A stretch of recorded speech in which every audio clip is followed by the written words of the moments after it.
It's just look. Let's turn the lights out in this bitch. You know. We turn the lights out, but yeah, man. Lights out match. Swerve Strickland versus Hangman Adam Page.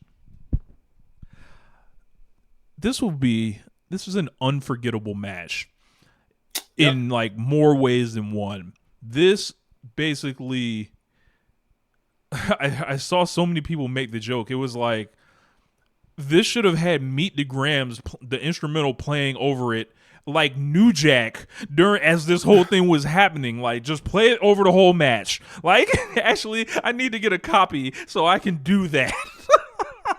I need to get the fucking video file so I can put the Meet the Grams intro over the entire match. This was a horror film inside a cage. This was motherfuckers pulling out needles, motherfuckers getting powerbombed on bricks, all white bricks, like Gucci was saying. Hangman Page and Swerve Strickland, they opened this match up, and they were like wrestling out of their minds to begin this. And then it just got so violent. This is one of the most violent matches I've ever seen. And I loved it. Every second of it. These people that got their booty holes clenched up and all these, all this legitimate activity, the pro wrestling torch, these suckers putting out these poles and these poles backfiring. Man, the what about the children? Y'all acting like Save the Children, like y'all QAnon. Stop this. There was callbacks to like Magnum and Tully with the I Quit match. They did their homework clearly. I knew some like crazy shit was going on. I didn't really talk too much to Swerve about it. It was just, I already know you got to go crazy, so just show them. And when I look at Swerve, the last three main events, Will Ospreay, Bryan Danielson, Hangman Page, 3 consecutive main events like this. That's insane. I know who I'm voting for in Flair Thaz this year, but how about the rest of y'all? So, and then Hangman getting this big win. And the fucking chair shot at the end to where, like, they do the wide cut at the end, right? And, like, for me, that reminded me of the end of Chinese Connection. Some people may know it as Fist of Fury, to where Bruce Lee is at the end and he's basically got all the revenge on the rival karate school who killed his master, and he's walking out with the police, and he was like, all right, I'm about to turn myself in. He walks out of like this huge palace, but there's like 50 policemen in the front, and they're all aiming their guns at him. And what happens is Bruce Lee takes this sigh and this look on his face where he's just like, am I gonna go out like this? And he's like, nah, fuck that. I'm going out a G, essentially. And then this man leaps up in the air to do a huge karate kick at them. They freeze the frame and zoom out, and all you hear are the gunshots or whatever, and that's how it ends. That's how this match ended. And I was like, this is sensational.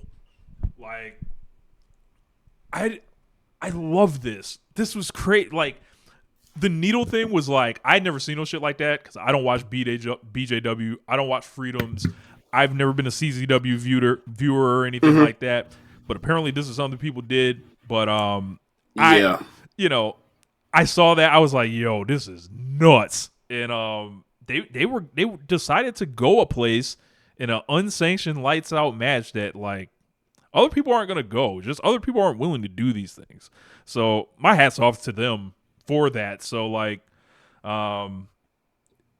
look, this was great. And then Hangman acting like he was about to come back out there and put it on him some more. The entire crowd gasps. I gasp on the stream. I did a live watch along. Man, it was this was a special match. And it was dark, it was ugly, it was evil, and it was great. I think this is the most unique match in AEW history. There is nothing like this. this was the most intimately brutal match I can recall seeing in a long time, maybe ever. They weren't in there to necessarily win. Like, sure, they want to win, but they were in it to hurt each other. They were in there to punish the other one for what they have put each other through over the last year. And I think they did that in a way that is more memorable than, you know, Texas, any of the Texas deaths, any of the other prior lights outs, any of the other really bloody matches in AEW history, street fights, backstage parking lot brawls, any of that stuff. This was like like when Page said in that before he burned in the contract signing thing that was a ruse to burn down Swerve's childhood home, when he said, like, why would I come here to sign a contract for something we both know we want? They wanted each other in that ring, and they wanted to hurt each other, and that was the point of this. In a lot of the nastier parts of this match, when you think of them in the out of the context of the match, outside of the shock and awe of the syringe or whatever else, these are two people with earrings. That syringe is the same thing. It's a puncture with a needle to get, whatever. But the thought of it's never happened on a major American pro wrestling company. It's happened in you mentioned Big Japan, Freedoms, CZW, that kind of shit. This is mainstream. This is mainstream pro wrestling. Yeah. Right? This is on fucking Turner, for Christ's sake, right? Or it belongs to Turner, right? When you start out with the staple gun, when the staple gun was one of the more memorable things to happen in one of their matches in the past, they started with that, and it was like, how are you going to top that? It was almost like it was like no effect. It was like, yeah, well, we already done been through that. So right. We did that last time. When they started with that, I was like, oh my God, what in the world are they going to get to? How are they going to top that? And it was like, oh, well, we'll just throw each other on their backs on a real fucking center block. They're out of their fucking minds. Like this.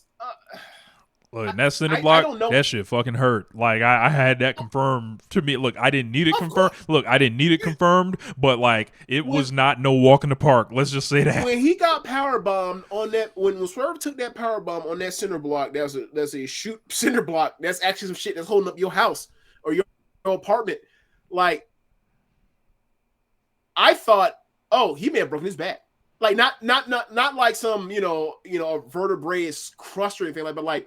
You have all that you have all that like structural stuff bony stuff that's sticking out of your back, right? Mm-hmm. Like I was like, oh, that wouldn't surprise me at all if he broke off a piece of that shit.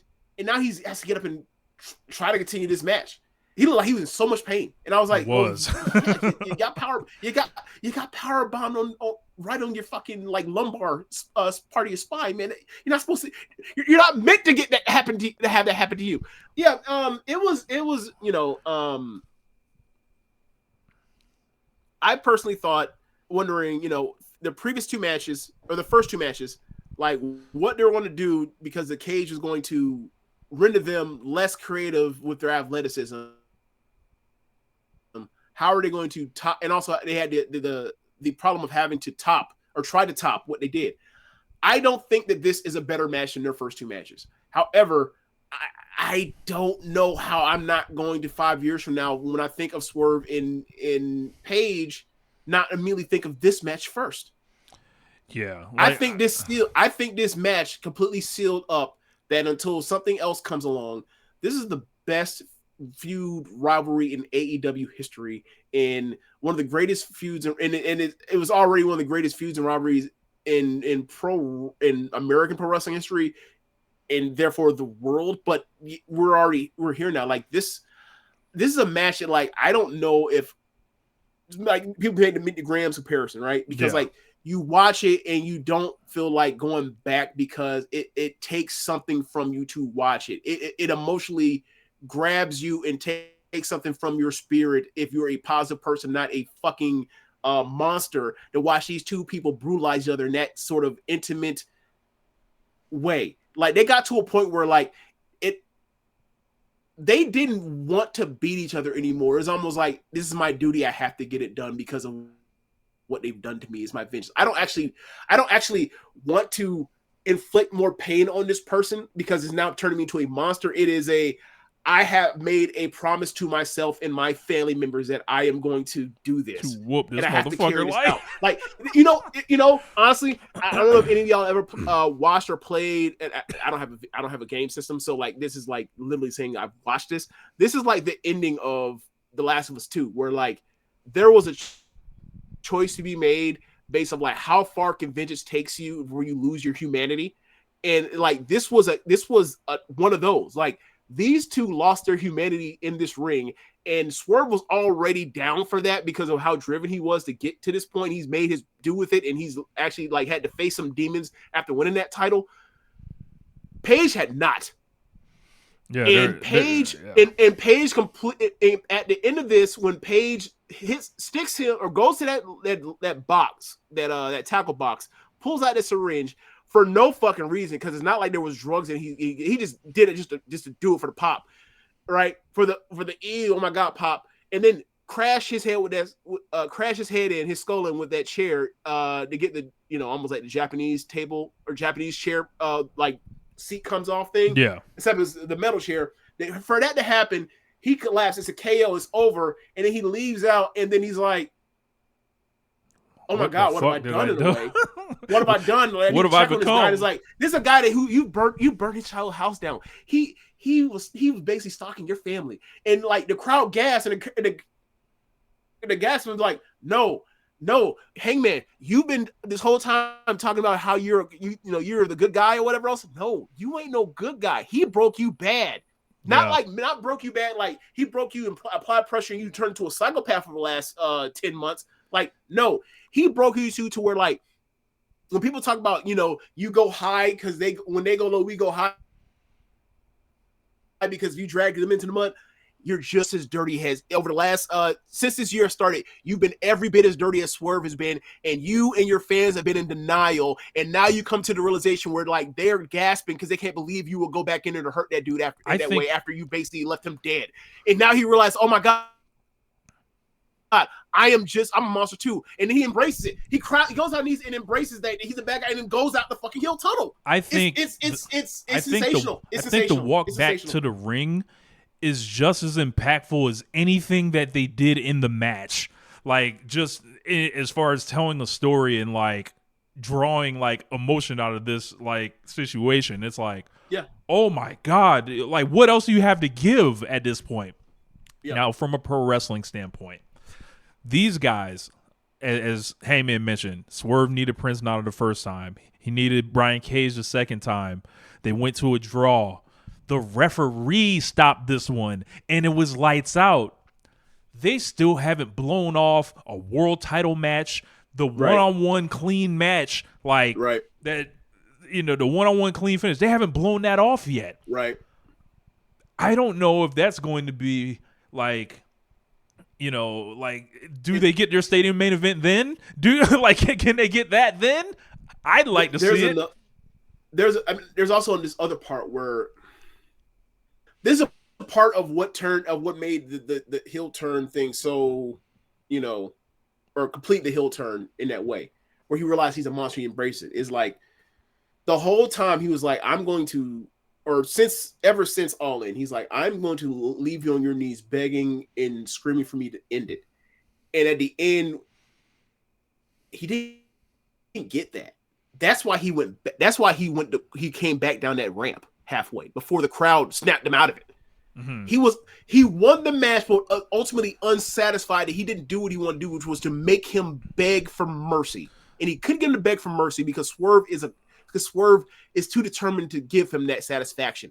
And it drove him more nuts, where he wanted to basically kill him. And the crowd was like, you're actually, after all of this where you damn near killed him, now you want to fucking kill him? And that made him be like, oh my god, it's over for me. I've lost my humanity. I've lost all of this stuff. And yeah, man, like it was very, very layered.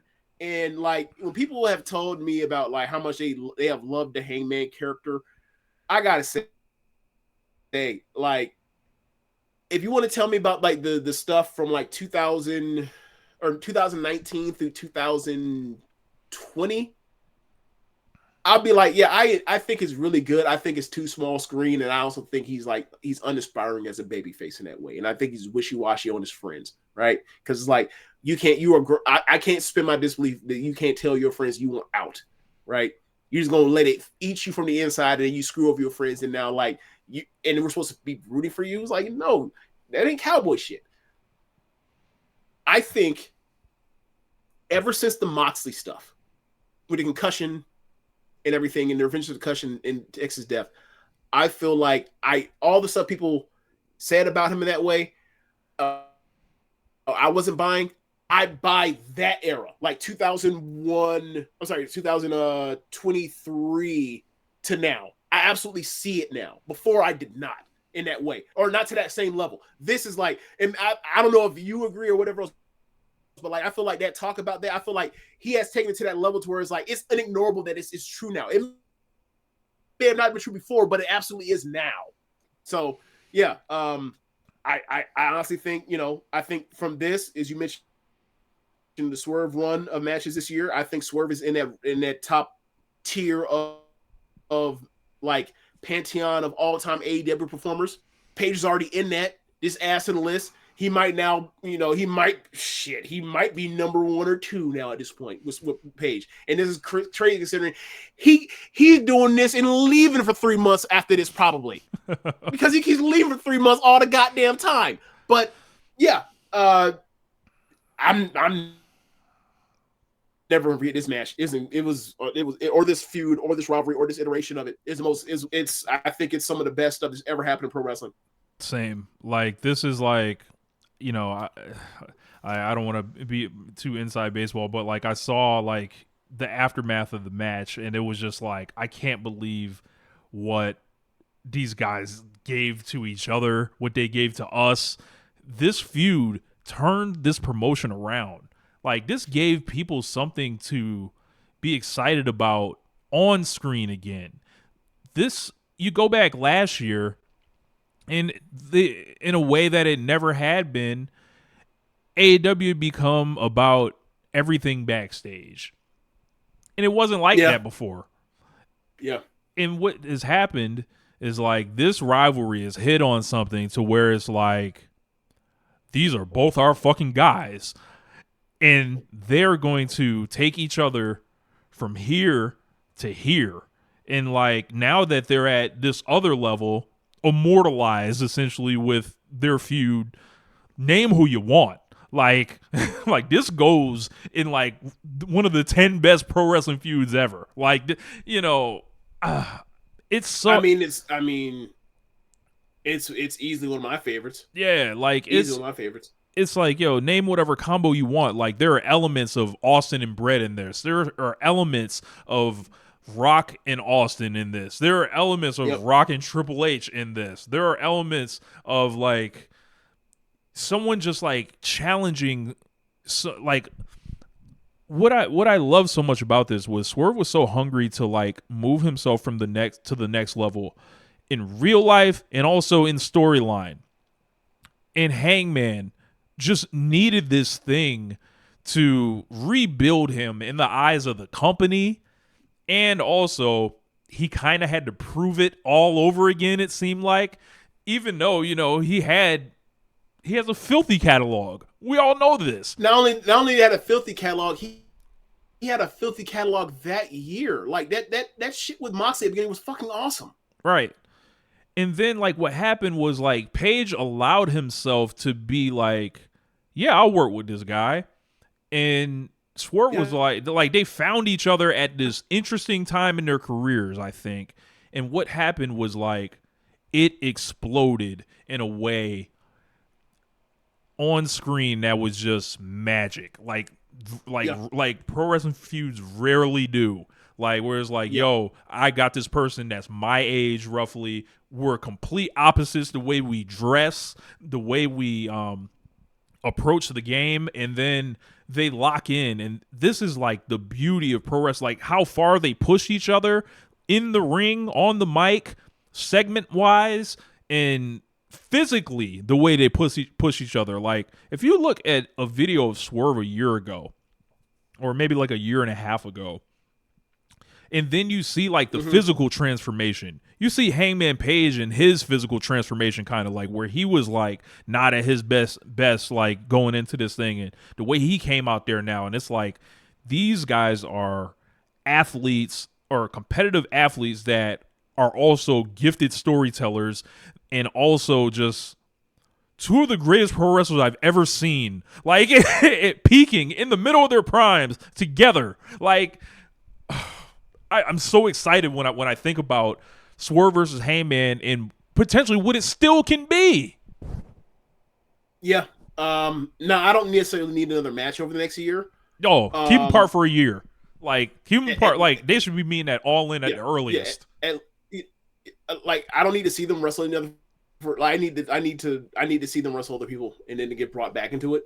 And I don't need them. I don't even need them in some battle gauntlet shit or whatever. So they meet up, and then the crowd, or they bump into each other, they turn around, and all of a sudden the crowd lose their mind because they're going to get the matchup or whatever else. No, don't even do that. Don't even tease it. Just do it in a year or two or whatever else. But like, I just the matches, all three matches, while all being nasty matches, or sorry, 3 of the 4 matches, while all being nasty matches, the pay-per-view ones, like, they're all different. And they're all like darker and dark. Well, they become less spectacular and more brutal as they go along. And that was the point of it. And yeah, like, it's a hell of an accomplishment. And I don't know what's gonna happen with this world title thing or whatever else, but like, I think Paige used to be the champion at some point before, like, by the spring. By the spring. It's gonna be, look, man, it's gonna be tough telling somebody else they're the top heel over this guy. But there's gonna be there's compelling stuff like elsewhere too. So, and we'll get to that now. So let's wrap this up. I'm gonna turn the lights back on for the rest of the card here.